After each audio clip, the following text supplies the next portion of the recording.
Migrating to Australia, the only podcast that you can find on the Apple, Google, and myriad other podcast directories that discusses the essential and the informative and comedic aspects of Australian visas. And today I'm joined by David Bongiorno, Australia's most rough-hewn migrant. For those of you looking at the video. looking like a candidate for Movember. Thank God no one watches us. Everyone listens to us, but the beard this is 2 weeks of beard. Not bad. And I'm Grant Williams. I just put this thing together. And David, we're joined by... We're going up a notch. No, we're joined by one of the persecuted, a pen-pushing bureaucrat. And then Nik is working with Invest Victoria, and he has the wonderful job of attracting foreign investment from India, Middle East, North Africa, Nik. It's great. And how long have you been doing this? It's a noble task to attract investment to our state. How long have you been doing it for? Well, for almost 15 years now,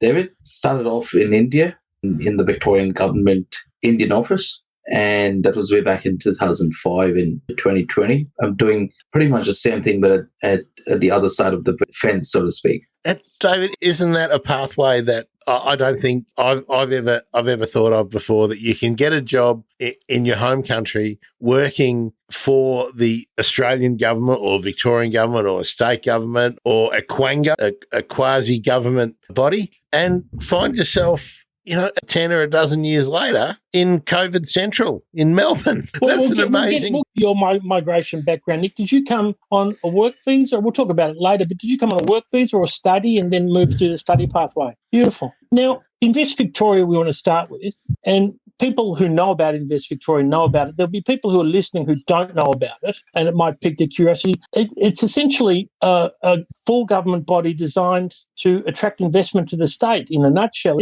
Tell us about it in greater detail. Sure. So Invest Victoria is the Victorian state government's economic agency. It sits within the Department of Treasury and Finance. And our primary role is to work with international companies across a range of industry verticals who might be interested in exploring opportunities in the growing Australia-New Zealand marketplace and are evaluating, which location in the region might be best placed for them to service those opportunities in the medium to long term.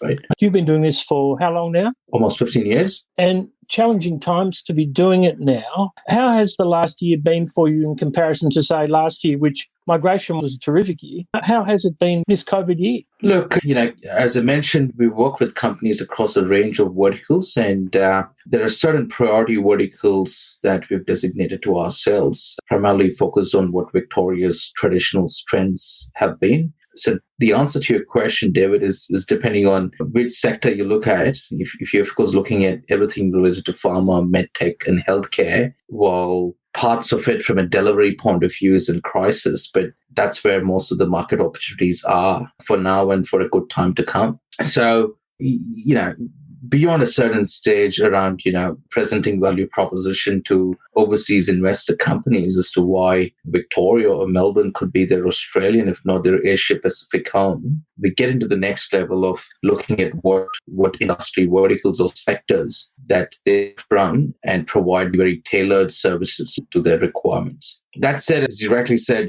COVID's presented a significant number of opportunities. With the borders closed, there's only so much that we could assist overseas companies by way of, wanting to set a footprint into this market or, expand on their existing presence. But that said, I think the beauty of working remotely has also helped us ensure that, we get to meet everyone that we want to, unlike in the pre-COVID world when, people used to say they're boarding a plane and they won't be available or they're in a different time zone. The good part of COVID is, no matter where they are, you can eyeball them like we're doing today. Nik, can I ask for a bit of clarification? I heard you say the body is set up to sort of facilitate investment in Australia and New Zealand, and that it sounds like you are working for the companies who are interested. Like, I understand you work for the Victorian government. I get that, but your role, if I got it right, is that you're basically doing the research that a company would need to do to be able to understand if an opportunity exists for them in this region. So they might not be doing that as a matter of course in their normal operations, but you guys identify a potential opportunity for an investment into Victoria and then reach out to them and do a lot of that initial fact finding for them. And then when they tell you their specific needs, you narrow it right down for them. Is that how the process goes? Yeah, Grant, good question. That's one part of what we do, but there's a lot more, that goes into trying to help an overseas investor look at setting up a presence for the region. And when I mentioned Australia, New Zealand, it was the region that overseas companies usually look at servicing by way of market opportunities. And, of having a particular location, in the ANZ or even the Asia Pacific region as their hub by way of, reaching out and servicing those opportunities. And of course, we position Melbourne as the preferred Australian home, not only because we were voted as the world's most livable city for 7 years in a row, but because it makes business sense to companies. And that's where, we engage with overseas companies on a proactive basis. That's one way we reach out to companies. And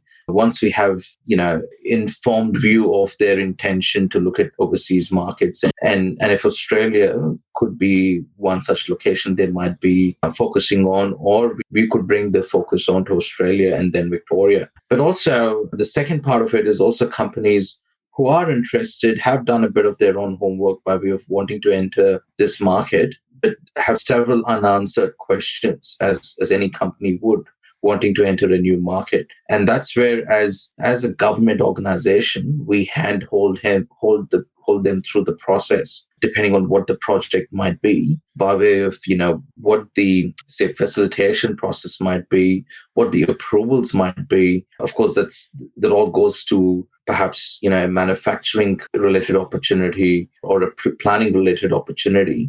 But there could also be several services related opportunities, given that Victoria is primarily a services state. Our strength is around knowledge-based sectors like technology and life sciences and healthcare. So, several of the investments that we've facilitated from the Indian market, for example, are in the technology space. And their primary focus is around trying to better understand what is the access to talent that we could help them with. And, it's by no coincidence that, we call it as an education state, given that, we're full of, universities and TAFEs and other educational institutes. So organizations like us, economic development agencies like us, connect or act as a bridge between what potential investor companies into Australia want to achieve. We help them with the how of it.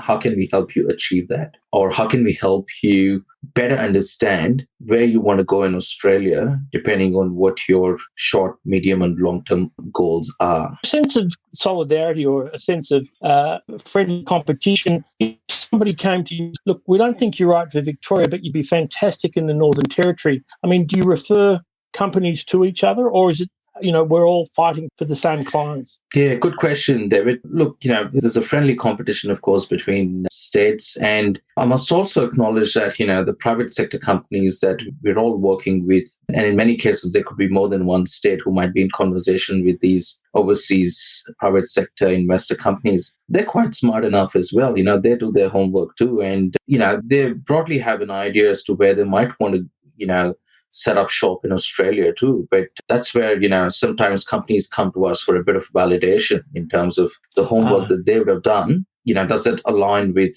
what, government's view is as well? And if it does, then, decisions get made. But there are also several instances where it's a bit of an open playbook in terms of there could be multiple locations that a company could go to depending on what they want to achieve in this market. And that's where we present a proposition based on pure, cost of doing business metrics, for example, and the level of market access that they could have, not just in Victoria, but across Australia, New Zealand, or even across Asia Pacific, if they were to be based in Melbourne. Yeah. So look, that's how it works. But, there've been a good number of times where we've been, when we're talking to companies, where we think perhaps a better fit is one of our northern neighbors, and we do refer it to our colleagues in those states. How essential is it for a company to come to you to open and to start business in Victoria? Is it crucial? Is it non-negotiable? Well, look, there's no mandate for an overseas company to come to us for every project. There's certain projects, if they have a comfort factor and if they think that, perhaps there's no role for government in this,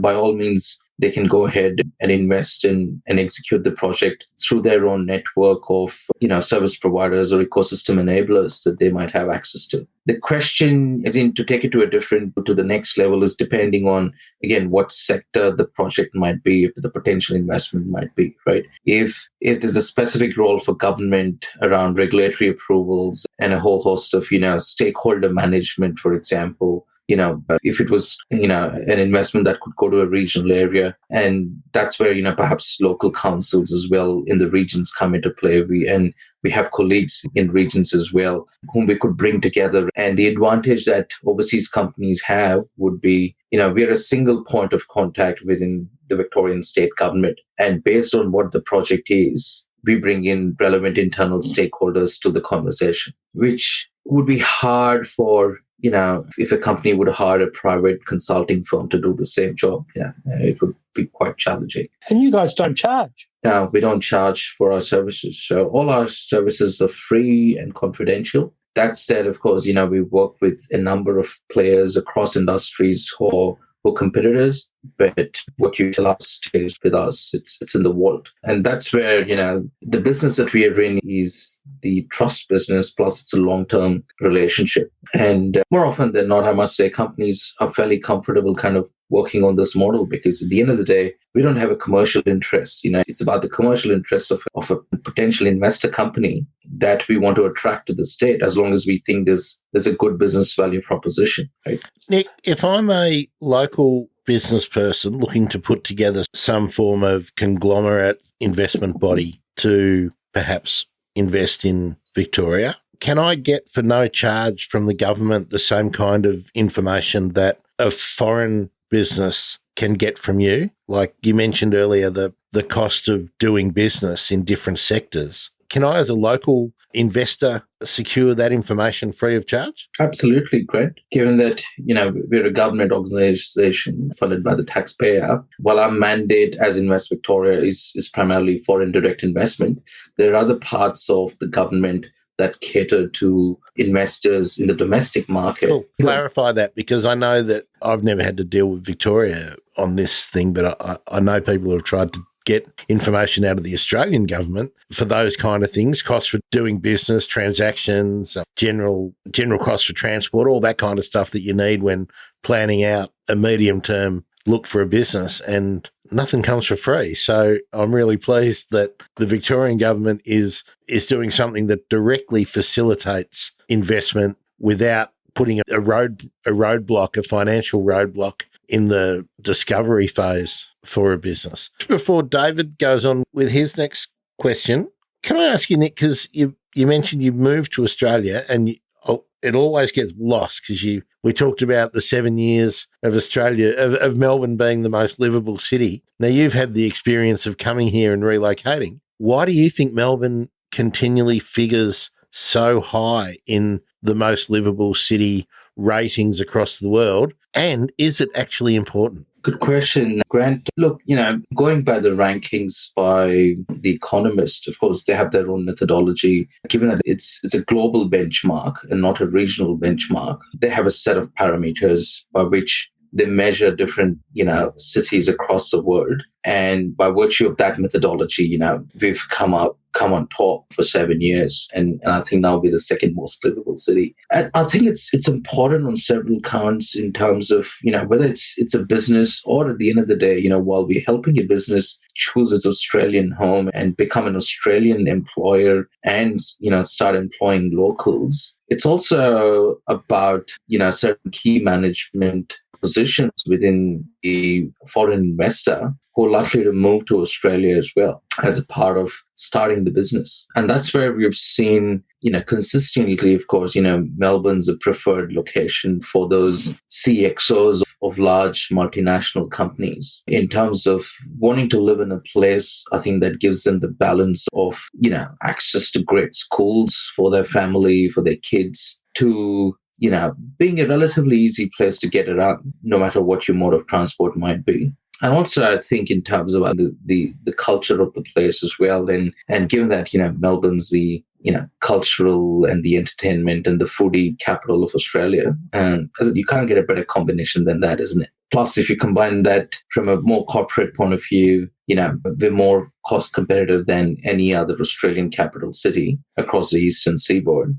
and having about 25% of Australia's market pretty much in any industry that you might want to look at, makes it a bit of a compelling proposition to be based here. You mentioned earlier, Nik, Victoria's traditional strengths. What are Victoria's traditional strengths for investors? Right. Look, from an Invest Victoria point of view, we have focus on certain industry verticals, and we focus our time and effort, given that we don't charge for our services, but we still need to be mindful of where we spend our time. At the end of the day, we have a set of KPIs to meet as well. So the focus is on pharma and healthcare and medtech as one sector. Food and beverage or agribusiness is the other industry sector. Again, both of them that Victoria has been quite strong traditionally. Advanced manufacturing, given that Victoria has been the manufacturing state traditionally. Also, energy being a big focus,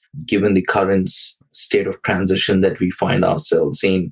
And sometimes, we're the envy of the world in terms of our location and the access to resources that we have and the potential to become a renewable superpower that Australia has. But still, that transition is going to be slow. And that's a big focus for us as well as a sector. And technology, which is, depending on whom you talk to, whether it's digital, they want to call it as digital or pure play information technology. That's another big sector for us. And underpinning all these sectors, I think, is our strong focus and foundation of education and of having, there's 9 Victorian universities, plus a good number of research institutes, right, which places us in a very good position to work with, large multinationals in the knowledge industry space. Nik, what's the sort of smallest size of a company that you might hook up with overseas? I'm sorry for that term too, but it seems like it's a fairly, it just seems like you would be reaching out, looking for possibilities initially. So you're prospecting as much as they are, I'm guessing, at the start. And then once the synergies are identified, you can sort of formalize any arrangements. But what's the smallest kind of company overseas that you might look to work with? Look, again, being the government's economic development agency, we work with companies of all sizes, whether it's a startup or a large conglomerate. The bigger question is, irrespective of the size of the company, what are they trying to achieve? What their ambitions for the region, and what's their plan to achieve, the end objective? So, particularly over the last 5 to 7 years, we've worked with a good number of relatively smaller startups in the technology and the healthcare space. But as you'd be aware, particularly from Asian markets, startups are quite successful in raising significant external capital. And particularly, in a country like India that I focus on, traditionally we've had technology startups who raise capital to look at venturing out into overseas markets rather than focusing on the Indian domestic market itself, which has, of course, changed over the last few years as India is recording its own growth story. They're focusing on the domestic market as well. But it's never a question, or not always a question, on its whether the domestic market or overseas market, right? It's both, given the pie is that big, right? It's just a matter of priority and timing with respect to which market they might want to address first and others later. So while we don't have a specific number to state in terms of whether it's number of employees or by way of turnover that we help companies, it's more about what they want to achieve and how big is their plan for the region, and whether they have all the other partners, so to speak, as whether they have a partnership in terms of trying to achieve that objective here, and where the government can actually lend a helping hand and try and help them realize their project. it's a very generous, comprehensive, well-resourced service you offer. Are companies surprised by that? Do they have similar programs operating in India and the other territories you cover? Look, absolutely. And, more often than not, and it's more, I think, to the region that I focus on, there's a constant challenge on trying to kind of help Indian companies learn that they have access to these kind of services and information, which, as I said, is available free of charge on a confidential basis. And there's several times when companies actually are surprised when we meet them for the first time and tell them that, look, we're here to help. And these are the range of services that, that you have, and, fire away with your questions. So companies are also on that learning curve on what's accessible through government agencies like us, and what's available for free, what's available perhaps at a charge. And to your second part of that question, yes, there's several other jurisdictions as well, operating in India. And in fact, the Victorian government has 2 offices in India as well, in Bangalore and Mumbai. But, someone like a UK Trade and Investment or the Foreign Office of the UK, again, given the traditional relationship between India and UK, they've been there for like a good number of decades. But more so, there's several Canadian states as well that are very active in the Indian market, trying to do pretty much what we're trying to do as well. And that's where we come in terms of there could be companies that might have Australia, Victoria in their radar, but they might not have as well. And there's several such companies who might be looking at, setting up a specific technology initiative, for example, say maybe in the Nordics or in Northern America. And that's where we get into the picture as well and say that, look, if this is what you're looking at establishing in those regions, have you thought about Australia as well as an option? And if you haven't, we're here to help you answer those questions where you can make an informed decision as to where you want to go by way of, the next overseas investment that you might be planning for. I know it's a confidential service, but are there any brand names, public success stories that you can share with us? Yeah, look, over the years, most of the investments that we've facilitated have largely been enterprise to enterprise brands. So, not every other name that I would mention now you might be aware of. The bulk of the investors, as I said, from India are all in the technology space. Companies like Infosys, Wipro, Tata's, Tech Mahindra, HCL. These are large technology firms from India that hire at least, at the moment they have at least about 150,000 plus people on their payroll globally. Massive business, and, massive. Yeah.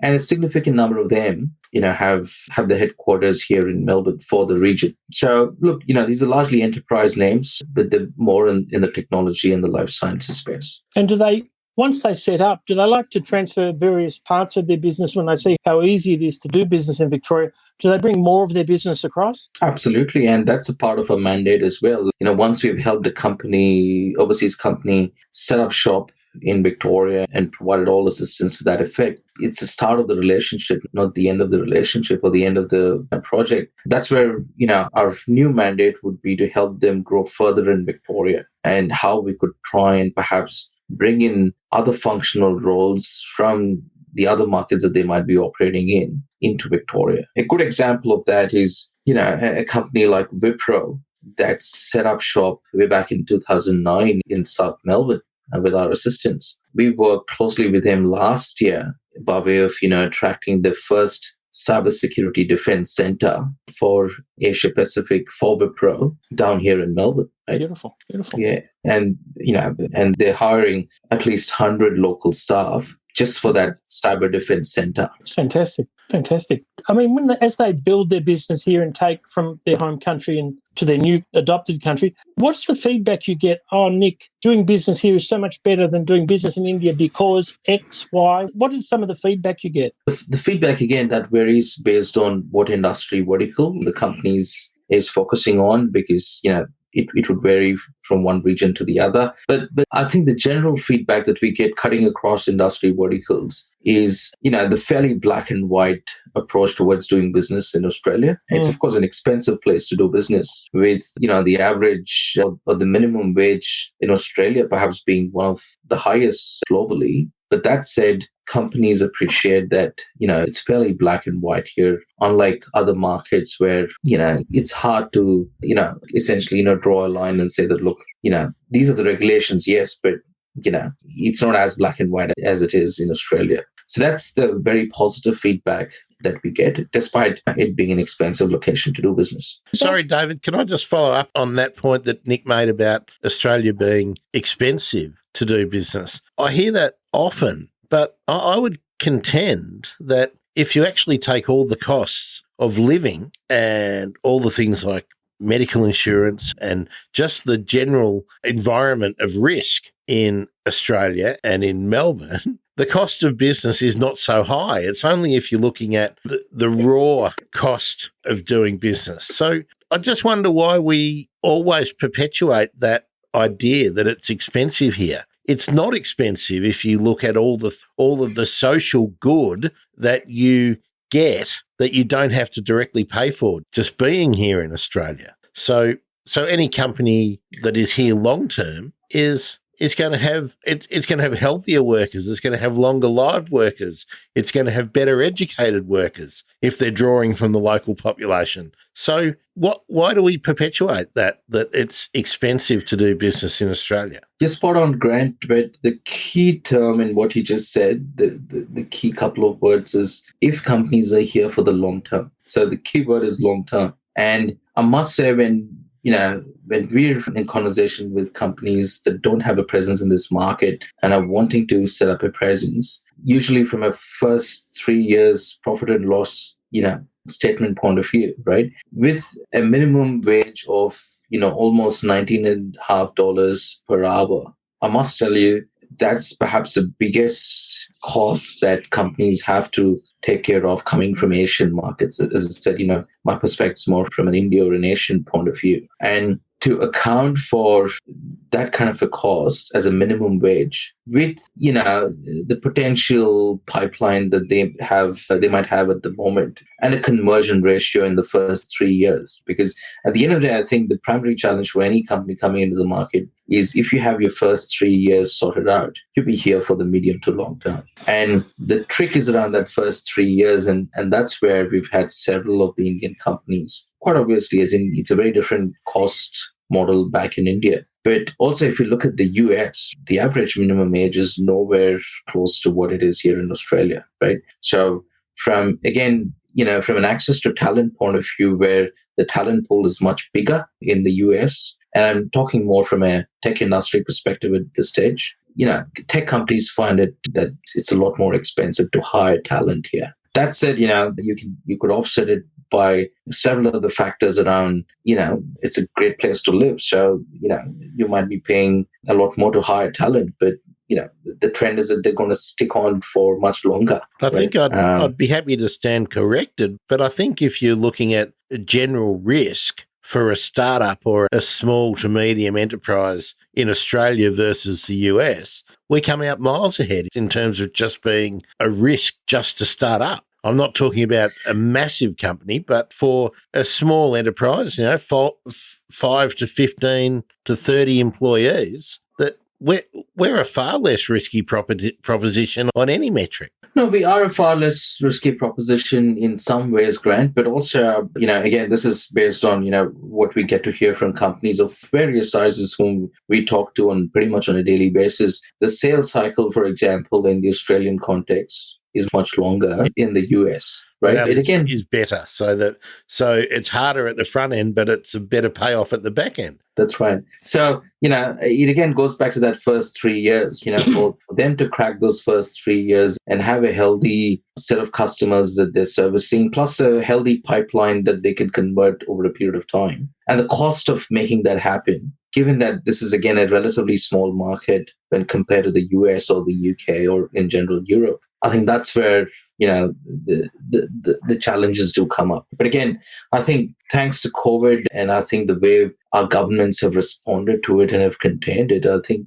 we have a fairly, positive outlook or, positioning amongst overseas investors, right, compared to other jurisdictions. Can you offer a comment about the new trade agreement that's just been signed? How do you think that will impact the success or otherwise of your role? Are you referring to the RCEP, the regional? Absolutely. Yeah. Look, that's an interesting one for me to comment on, given that I focus on India, because India has consciously stayed out of it. And that's due to, again, various reasons and the way I think the Indian economy in general is structured and the threats that India sees by way of, aligning with this kind of trade agreement. But in general, I think, particularly when it comes to free trade agreements, that's something that we've leveraged to our advantage. And more so as in many of my colleagues who look after the European and the US markets, it's a very compelling proposition for American and European companies to address the Asian market through Australia,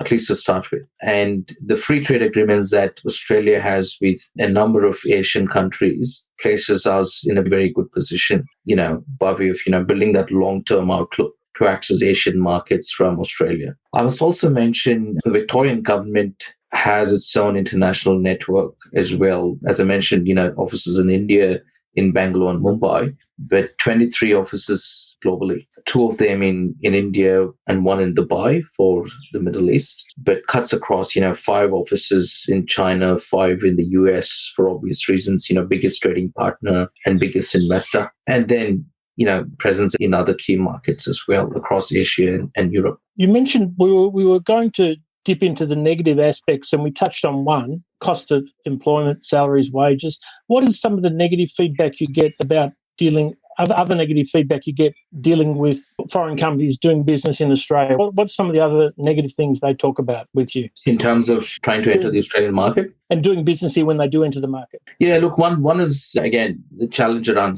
the duration of the sales cycle. And more often than not, the companies that I tend to deal with, which are largely Indian technology companies who have had a presence in the US and UK or in general Europe, and then look at coming into Australia, right? Many of them come with the mindset that, look, Australia is just a very small subset of what the US and the UK market is, which it is in some ways, but in several other ways it isn't, right? And the sales cycle is I think, one part of that challenge, because decision-making, again, from market feedback, what we hear is relatively slow in the Australian market when compared to the US. But again, that's something that government has no direct control over. And the only way we can try and offset that is to try and present a proposition of being based in a cost-competitive location while you try and go through the sales cycle. So that's been the negative feedback that we've had. But again, as I said, there's not much that we can do about it as government. In terms, let's touch very briefly, very generally on visas. When these companies come, are they coming for permanent residency by way of the 132 visa, or are they looking to play the long term, depending on eligibility, of course, are they looking at the provisional 188 visa? Just very general terms. Yeah, look, we've had companies, leverage all the different categories of visas, 132 and 188 as well. But the ones that I deal with, again, from a technology industry's point of view, is many of them leverage the TSS visa, the talent visa, with the 2-year and the 4-year option. And with the 4-year option, of course, with a distinct pathway to residency. That's been very popular. And many of these large technology firms do have, I gather, a direct relationship with Department of Home Affairs where, there's a quicker approval for their applications. Also, in the very recent past, we've had significant interest from overseas markets to take the global talent visa route, particularly the focus sectors and the subsectors within technology that the global talent visa focuses on. Fintech, agtech, medtech, advanced manufacturing, for example, cybersecurity, all things digital. And that's been very popular, given the fact that it's also a fast track to permanent residency. Now, you deal to what percentage of your territory is India? Is it 75, 80% or? Look, pretty much, I would say about 75 to 80%. That's a fair share. Yeah. Now, when Indian businesses and staff of Indian businesses move and set up in Australia and take permanent residency, they forgo their right to be Indian citizens and take the OCI card. Does that compromise in any way their capacity to do business back home? Good question. Not that I'm aware of, David. Many of them have taken that, the path towards, getting an OCI. But also I hear, and again, nothing confirmed, but I hear from, Indian government sources saying that, the Modi government in India is potentially looking at having dual citizenship as well. But That'd be fantastic. That'd be fantastic. Yeah, I'm not sure how much of a priority that is for the Indian government at this stage. But I've heard in the past that, that could be a possibility at some time in the future. Hey, David, just imagine that we haven't been doing this for several years. I was about to cross to Nik and talk about Nik now. Imagine that you and I have not been doing this together for several years and that I was putting myself in the place of a dumb listener. What's an OCI, David? Overseas Citizen of India. And it's a card. I mean, I don't think I've ever had an Indian client not become a citizen, Nik. I don't think once I've got PR, 1 year later, so long as they satisfy the requirements, straight up for citizenship. And that's why I've always wondered, does the OCI card allow them to do what they've been doing prior, or is it they're cutting that off? Like, I understand it's an identity card and it gives them essentially equal rights, but does it prohibit them from doing things that they used to do, owning property? I don't know. Look, I'm not aware of that. And again, that's an area where, we don't really get into because, that's not our focus here. No, of course.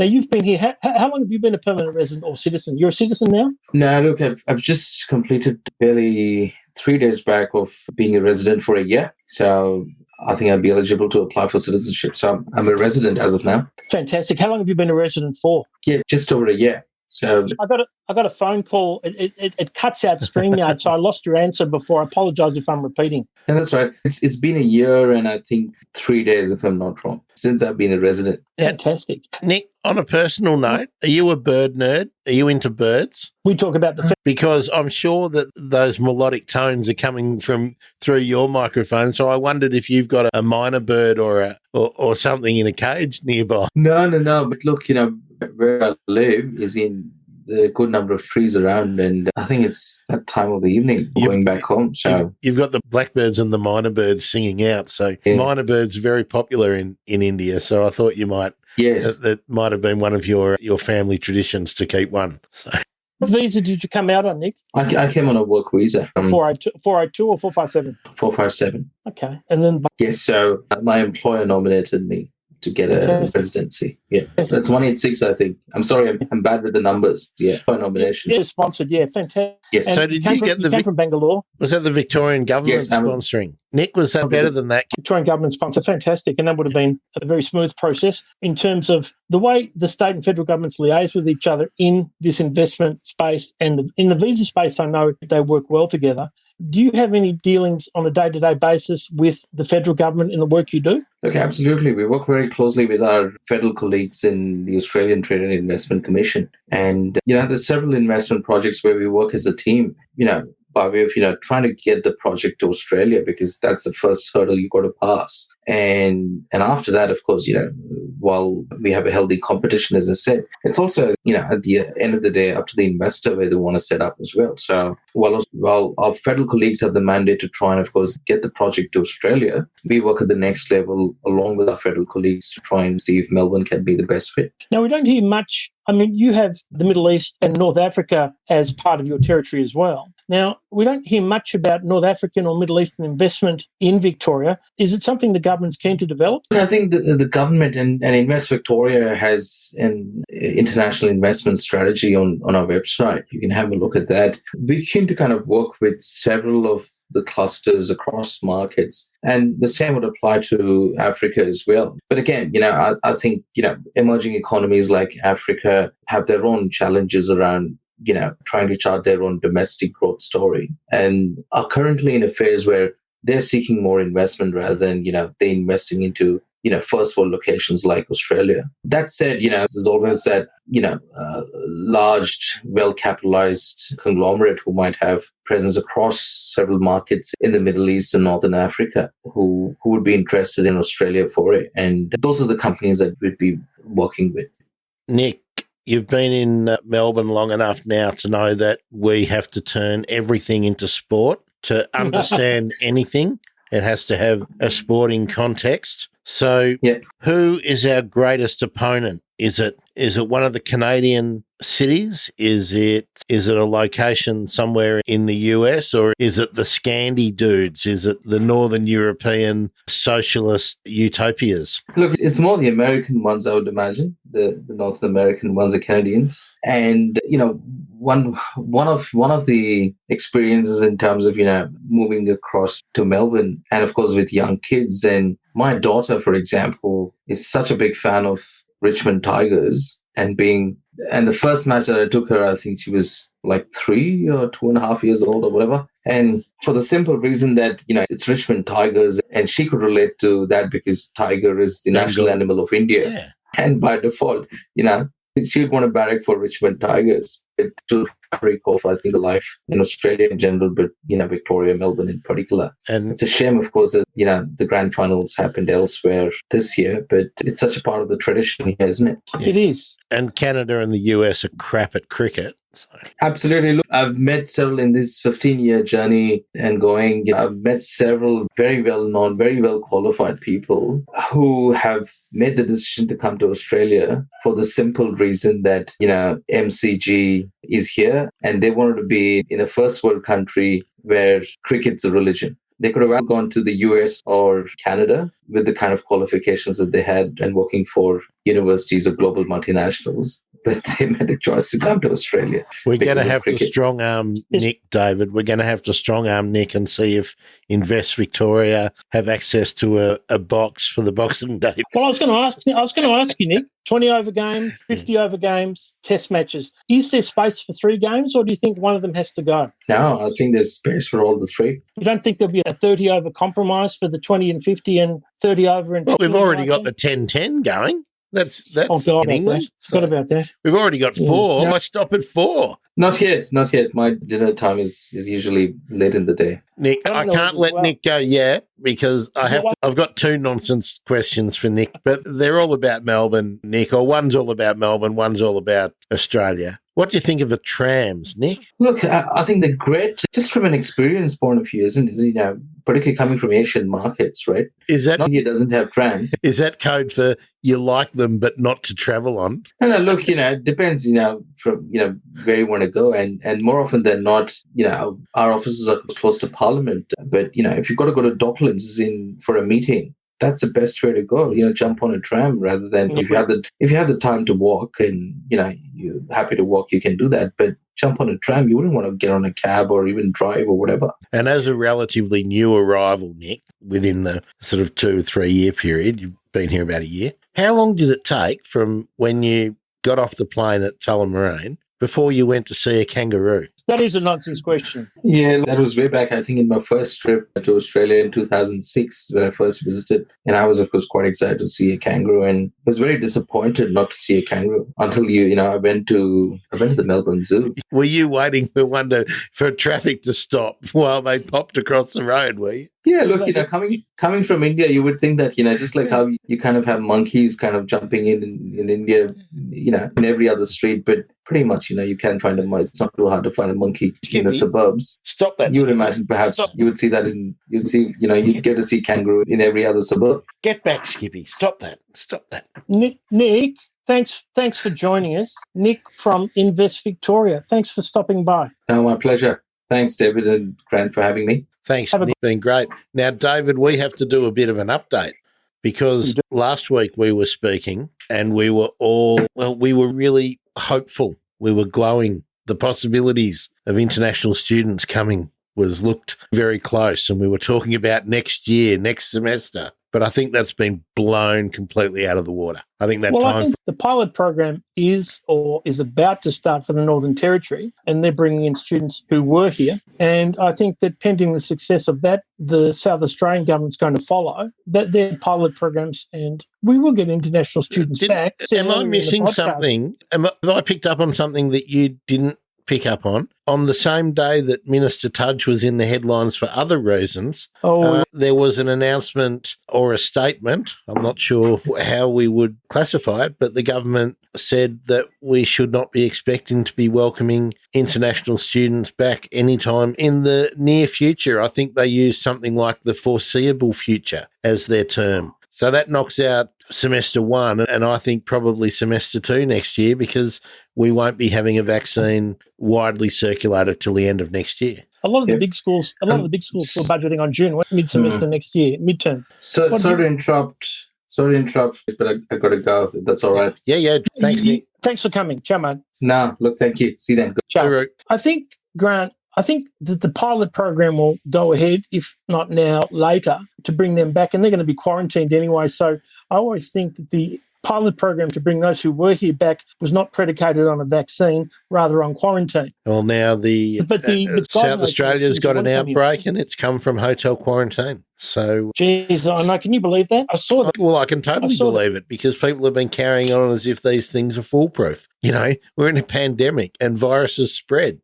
I'm amazed that people think that you can make a decision and that fixes everything. It doesn't. People don't behave in rational ways. I still haven't been out to get a haircut. I still think that people are... The Premier's talking about removing masks for outdoor activities. I'm going to be walking around with my blue and white checked mask until I'm ready to take it off. I'll be wearing mine, but unfortunately we've seen this week that people are now starting not to comply because they think it's over. And I can remember, David, when we finished our first lockdown, and I was talking to you, and I said I'd just been to the supermarket, and my supermarket is in a shopping centre, and I said to you, we're going to be right back there, because people are walking through in threes, arm in arm and all this. I said everyone just thinks it's over. No, not over. Over. So the reason I brought up the international students was that we were quite hopeful last week, but I think the government. I can't wait for them to come back, because they bring so much vitality, energy, and enthusiasm and drive to the country. We miss them dearly on this show.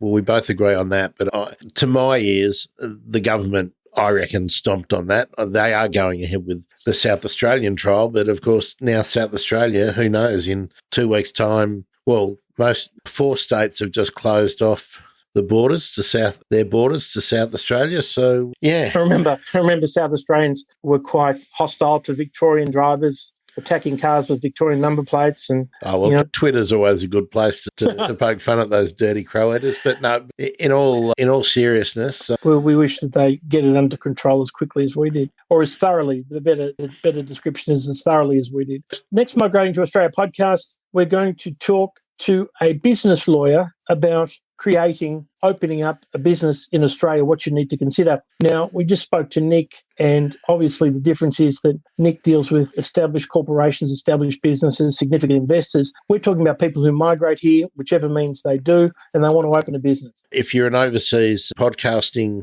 behemoth, if you've got hundreds of thousands or millions of dollars to invest in Australia, in Melbourne, you can short circuit the process. You don't need to speak to Nick. That's Grant at migratingtoaustraliapodcast.com. So how should anyone wanting to invest in a new global outreach immigration firm in Melbourne get in touch with? Look, the quickest way to get in touch with me is Twitter. Direct message, Twitter at David Bongiorno, DavidBongiorno, David Bongiorno. And I love Twitter dearly. It's my favourite medium. I'll tell you what I'm become very fond of, Lima. That's the voice cast app out of Ireland. Have you seen Lima? No. It's social audio. So I don't get my rough-hewn head on the tube, but my sometimes mellifluous voice. That's a great little app. That I'll try that one. It does sound like an awful lot of others that have gone before it. So I will. It's very loquacious, so you can hear some fantastic stories. And Ireland is, of course, a tax haven. So I'd hate to think that it was just some tax dodge startup for some tax refugee from some other country.